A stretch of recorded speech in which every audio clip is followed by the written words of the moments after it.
Je cède maintenant la parole à Madame la députée de Marie-Victorin. Merci, Monsieur le Président.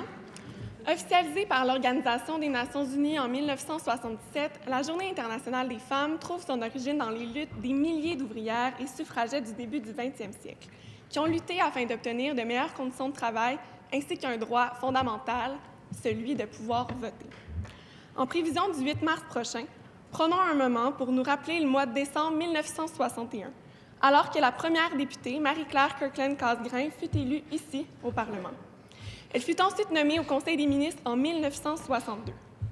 Pendant les 4 décennies subséquentes, la présence féminine à l'Assemblée nationale et au sein du Conseil exécutif a marqué des progrès majeurs.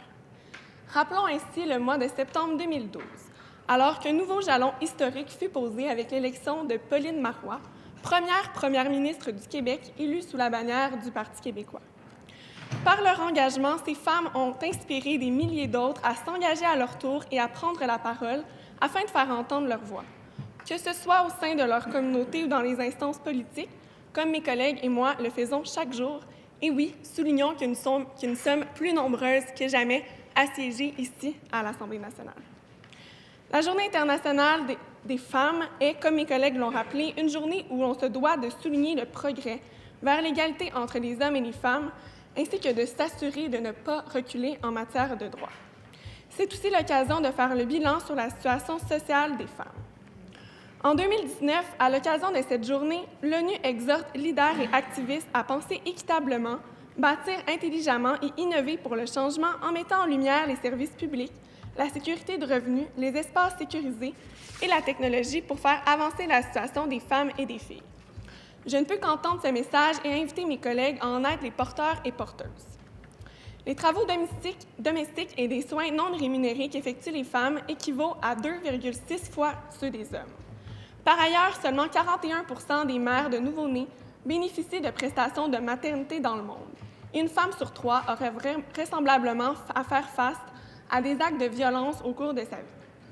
Et pourtant, les services publics, la planification urbaine et les systèmes de transport sont rarement pensés en y intégrant la problématique de sécurité et de la mobilité des femmes. C'est donc l'occasion de mettre l'accent sur l'innovation en le plaçant au centre de la réflexion sur l'égalité des sexes et l'autonomisation des femmes au Québec, mais également à l'échelle mondiale. En concluant, j'en profite pour réitérer le symbolisme de cette journée et l'importance de la recentrer vers les droits ainsi que les revendications sociales et politiques des femmes. En ce sens, j'invite le gouvernement à considérer sérieusement la proposition du collectif 8 mars d'en revoir l'appellation en la nommant de manière plus appropriée Journée internationale des droits des femmes. Il est primordial de ramener au centre de cette journée les revendications telles que l'équité salariale, les congés pour responsabilité familiale, la situation des femmes autochtones, l'accès aux postes de décision, la violence conjugale et sexuelle et tant d'autres enjeux affectant directement les femmes. Merci, Monsieur le Président.